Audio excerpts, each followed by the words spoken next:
a team has pulled out, Tip FC, and this is generating plenty of controversy. Why not? Invest at this point in time, because it's becoming tighter at the top. It's two teams neck and neck, Kwa United and Wiki Tories, and Plateau United, Mighty Jet. The other teams are still pulling on, and it's the same thing that happened last season. Zampa United pulled out at crucial moment, and we know what it resulted. And we know the number doing the same thing again. They said they don't have money to prosecute the season. But remember, at the beginning of the season, I caught up with the Secretary of the National League. He said any team that pulls out, they're going to ban those teams, whether it's 10 years or 5 years. I don't know what they're going to do to Tip. But why at this point? Towards the end of the season. At this point, you know what it's going to be. You know the effect of this team. Because teams that have beaten Tip home and away are going to be losing those points. For the team that have lost, they won't lose anything because they know they've lost 3 points. So there's nothing to lose in it. But I think the National League must come out clearly on this because Tip must continue. They must finish this game because they don't have money. The committee, which we remember, you have a lot of work this season. Tip put us at this time. Last season, you were complaining that they don't work. No. This one. No, if they don't have money, how do they continue? I remember. I hope you not. They really have to continue. Anyway, let's hope that this is resolved, really, so that doesn't bring all the efforts of the season into disrepute at this crucial time of the Nigeria National League I think season. just 5 games left to play. Just about 5 games left to play. So just find money somewhere and complete the season.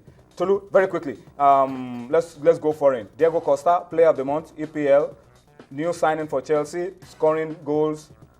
Jose Mourinho must be a very happy man. True, and for a player of his quality to have been gotten for as cheap as £32 million in today's market, going as far as getting 4 goals in his opening 3 games, I think there's no better way to show that, well, I'm a world-class striker and I'm here to do the thing. Well, very interesting for him. And also look at the manager of the month, Gary Monk, the Swansea City manager.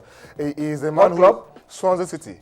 Not Chelsea? No. Not Man U? No, not Man United. Chelsea and Swansea are playing tomorrow.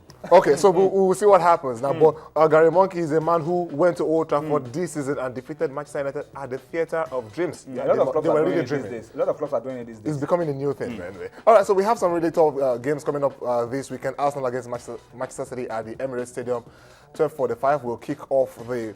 of course, return of the Barclays Premier League, and Chelsea against Swansea City. So it's the best or the player of the month for August against the manager of the month for August in Chelsea against Swansea. Crystal Palace against Burnley.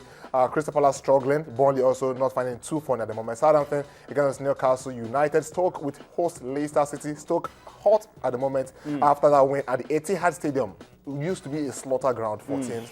Got a win there. They'll be hosting Leicester City. Sunderland and Tottenham Hotspur. Tottenham were trashed by Liverpool, 3-0 at White Hart Lane, becoming more of a walkover at that game now. At West Bromwich Albion against Everton. Brandon Dyer should be in action again. There was this turn I love in his debut, where we hope to see more than turns. We want to see goals. And Liverpool against Aston Villa, Daniel Sturridge out injured. Maybe it's time for Mario Balotelli to kick it off and do what he's expected to do. Well, he got 5 chances against Spurs in his opening game, and he lost all 5. So maybe he can start getting goals at Anfield from tomorrow. And Manchester United against Queen's Park Rangers. So it's Harry Redknapp against Louis van Gaal, legendary managers. Let's see who's going to come out on top of that. Well, it's the theatre of dreams. Don't be shocked if QPR wins that game. Well, I'm not the one speaking. Direct your tweets at Olorun Moteni. He's also on Twitter. So just type his name and direct your tweets at him. I'm talking to Manchester United fans who may not be happy with what he's saying. It's time for us to switch gears now. Tunde Ogunshiku is waiting to come and talk chess to us on Sports Tonight. But before he does that, our judiciary correspondent, Shola Shoyele, has put together a very beautiful report on Oscar Pistorius. Remember, we've come to the end of a long case, and we're expecting judgment in a few days from now. But sit back, enjoy this beautiful report by Shola Shoyele on Oscar Pistorius. By the time we are back, Tunde Ogunshiku will be here. We'll be talking chess on Sports Tonight. For 43 days, the world watched with rapt attention and wondered what the fate of Oscar Pistorius would be after he shot and killed his girlfriend, River Steenkamp. The judge, Thokozile Masipa, listened to all the counts leveled against the Blade Runner, and on Thursday, September 11, day 42, she began delivering her judgment. The accused, erroneous belief that his life was in danger, excludes dolus. The accused, therefore, cannot be found guilty of murder dolus eventualis. That, however, is not the end of the matter, as culpable homicide is a competent verdict. On Friday, the judge read what was left from my evaluation of the evidence. Those who were anticipating that Pistorious would be found guilty of culpable homicide got their wish. On count 1, murder read with section 51(1) of the Criminal Law Amendment Act 105 of 1997, the accused is found not guilty and is discharged. Instead, he is found guilty of culpable homicide. Judge Masipa also took into account the fact that Pistorious was sufficiently trained in the use of firearms when reaching a guilty verdict on the charge of discharging a weapon in a public place. The accused is found guilty of the second alternative, that is the contravention of section 120(3)(b). He was, however, cleared of firing a pistol out of the sunroof of a car and illegal possession of ammunition.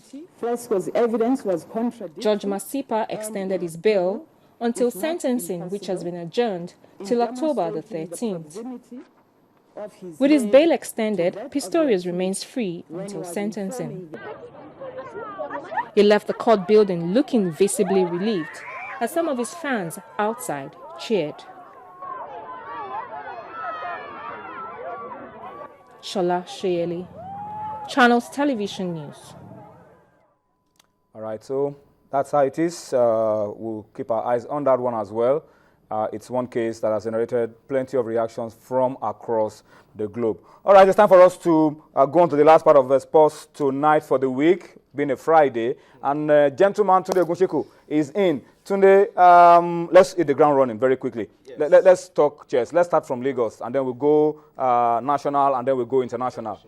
Let's roll. Yes, Lagos State Chess Classics has been postponed. It's supposed to start tomorrow? It was supposed to start on the 7th of October, but now it has been postponed to the 21st of October to the 24th of October. Okay. And a number of people have already been invited, and a number of people have.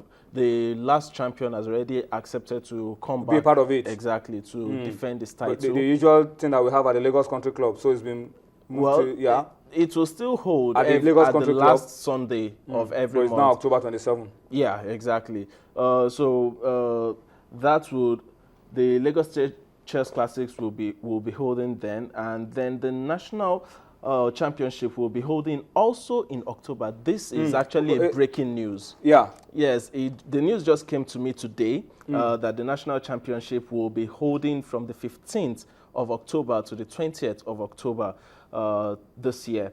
And then the current national champion would actually be representing Nigeria at the... You win this tournament, you represent Nigeria. That's what you're saying. Well, you win this tournament, you become the national champion. Okay, and the national champion represents Nigeria. And the national champion represents Nigeria in several major tournaments out of the country because of that tag of the national champion. Okay. Exactly. Okay, let's talk about our friend, was here a couple of weeks ago, John Fawole. Well, and Fawole is currently the national champion, and himself and Emmanuel Madweguna would be playing in the first Durban Open Grandmaster Chess Tournament, which will be played in tandem with the World Youth Championship in South Africa.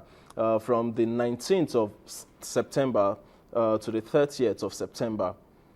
Yeah, and one way or the other, we are really hoping that these guys are going to do us proud, because Emmanuel actually played very well in the Olympia trials. Unfortunately, he didn't make it due to a few experiences he garnered from that.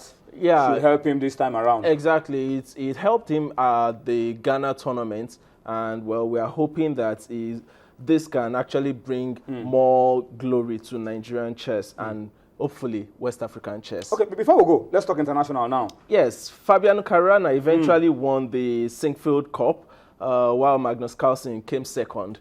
It was a record-breaking week, and it was actually nice to do.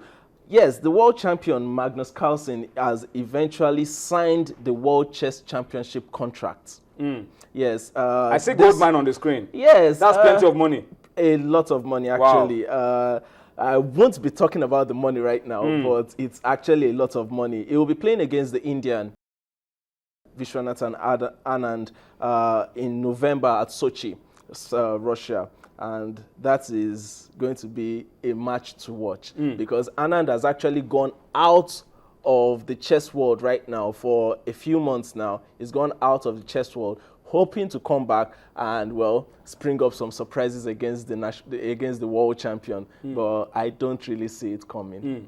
Before I allow you to go, give us a preview of what you're going to be doing next week. Next week, following up on the domestic championships. Yes, certainly. And the guys going to represent us as well. Well, for the South African tournament, the World Youth, we were not able to raise enough cash from to get some players there, but we'll be following Faole, John Oyemi, and Emmanuel over there. And at the same time, this weekend we'll be following the Chessite Classic that is already holding. It started today. It will continue tomorrow over the weekend at the Unilag Stadium Sports Complex. Okay, thank you so much, Tunde, for very tight, short, and precise updates on what's going on in the world of chess, not just in Nigeria, but across the globe. We'll see you again next week. By God's grace. All right, let's close the show by taking you to Spain. The FIBA World Cup is going on. As we speak, the second semi-final game is going on. But yesterday, it was US, the United States of America, against Lithuania. Let's leave it with those highlights as we wrap up the show this Friday. We'll see you next week. Bye-bye now.